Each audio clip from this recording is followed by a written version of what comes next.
Hello and welcome to my channel. और इस video में हम बात करने वाले हैं वो 5 मिस्टेक्स के बारे में जिसको अगर आप कर रहे हो तो मोस्ट प्रोबेबली आप एक फाइनेंशियल ट्रबल में आने वाले हो। और आप अपने अगर 20s में इन मिस्टेक्स को कर रहे हो तो आप अपने 30s तक के खराब कर सकते हो इन मिस्टेक्स की वजह से। तो बिना डिले किए वीडियो स्टार्ट करते हैं।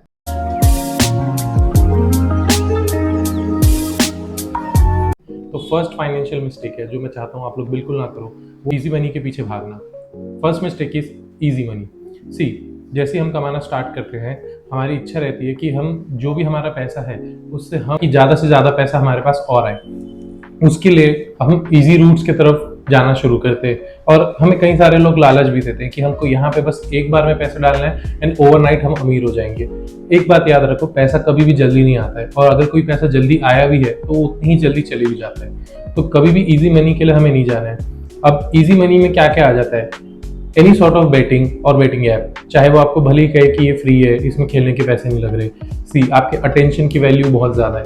वो अगर आपसे पैसा नहीं ले रहे तो वो आपसे इनडायरेक्टली किसी ना किसी और चीज़ का ट्रेड ज़रूर करेंगे। Second, any type of trading, any type of crypto, any type of intraday futures and option etcetera.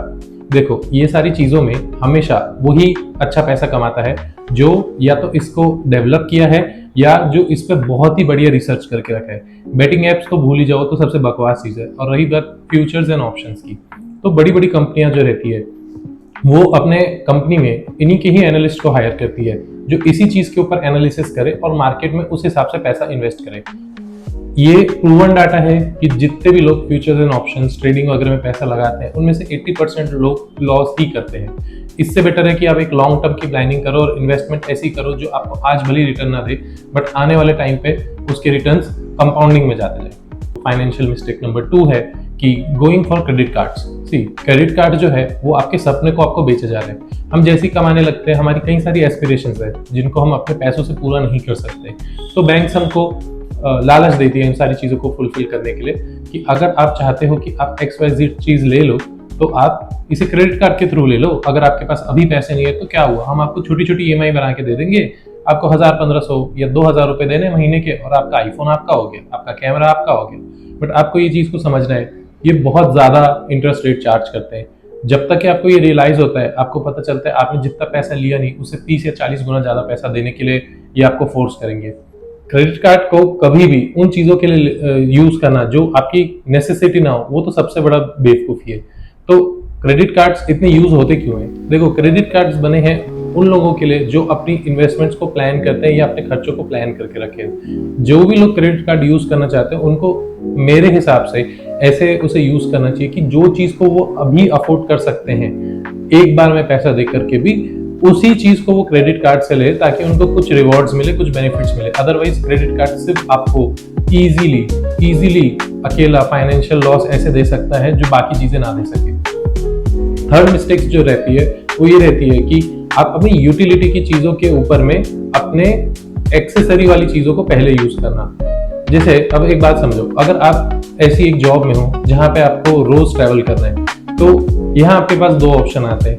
या तो आप कोई ऐसा व्हीकल ले लो जो आपको एवरेज अच्छा दे, या जिसकी सर्विसिंग कॉस्ट कम हो, सर्विसिंग की जो फ्रीक्वेंसी है वो कम हो, जो आपके बजट के अंदर आ जाए। या बेटर है कि आप EV ले लो।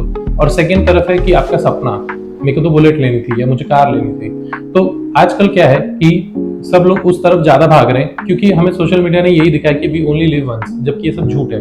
आपको हमेशा, भले ही आपको ये सुन के बोरिंग लगे, पर हमेशा आपको वही चीज को लेना चाहिए जब तक आप एकदम सेल्फ रिलायंट टाइप के आदमी ना बन जाओ जो आपको रिटर्न्स प्रोड्यूस करके दे।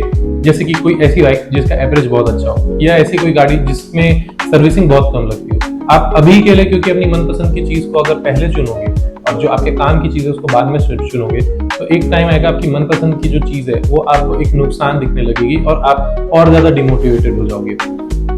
चौथी गलती जो रहती है, जो हम लोग हर कोई करता है, अपना कोई भी टाइप का मेडिकल सिक्योरिटी ना रखना। देखो, अगर आप अपने माँ बाप को और अपने आप को अपनी सैलरी से एक सबसे अच्छा गिफ्ट देना चाहते हो तो आपको एक इंश्योरेंस खरीद के उनको और खुद को देना चाहिए। क्योंकि चाहे आप कितने ही अमीर हो जाओ, आपने कितना ही बड़ा कॉर्पस रखा हो, सिर्फ एक मेडिकल इमरजेंसी और वो सब खत्म हो सकता है। मैंने यहाँ तक के लोगों को ये भी देखा है कि अपने घर और अपनी जमीन तक के बेच दिए सिर्फ ट्रीटमेंट के इलाज के लिए और सिर्फ पेशेंट के इलाज के लिए, और कुछ भी उनके पास बचा ही नहीं उसके बाद में। तो अगर वो उसमें से बहुत छोटा सा चंक ऑफ मनी ईयरली वो देते जिससे उनकी फैमिली इंश्योर हो जाती, तो वो बहुत हद तक के अपने पैसे बचा सकते थे। और इंश्योरेंस भी खरीद रहे हो तो मेक श्योर करो सारी चीजें सच बता करके ही लो, क्योंकि आप वो 2-4 हज़ार रुपए बचाने के लिए ना, ऐसा हो सकता है कि जब आपको जरूरत पड़े और आपका क्लेम ही रिजेक्ट हो जाए। तो ये आपकी फोर्थ मिस्टेक है कि किसी भी टाइप की मेडिकल इमरजेंसी के लिए प्रिपेयर्ड ना रहना। और एक इंडिया ऐसी कंट्री है ना, अगर आपके पास में पैसे नहीं है और आपकी कोई अप्रोच नहीं है तो आपकी लाइफ की कोई वैल्यू भी नहीं है। आप अगर ये चीज को झूठ मानते हो तो कोई भी बड़े प्राइवेट हॉस्पिटल में देख लेना या किसी सरकारी हॉस्पिटल में भी जाके देख लेना। सरकारी में वो है जो गरीब है, जिनकी कोई पहचान नहीं है, उनको किस तरीके से ट्रीटमेंट मिलता है। सिमिलरली प्राइवेट में जाके देख लो, जिनके पास पैसे नहीं है उनके साथ किस टाइप का ट्रीटमेंट होता है। लास्ट और सबसे अंडररेटेड मिस्टेक है जो मैं आपको कहूंगा कि आप मानोगे भी नहीं कि वो मिस्टेक है, बट स्टिल वो बहुत बड़ी मिस्टेक है कि हम सेव ही नहीं करते इनफ।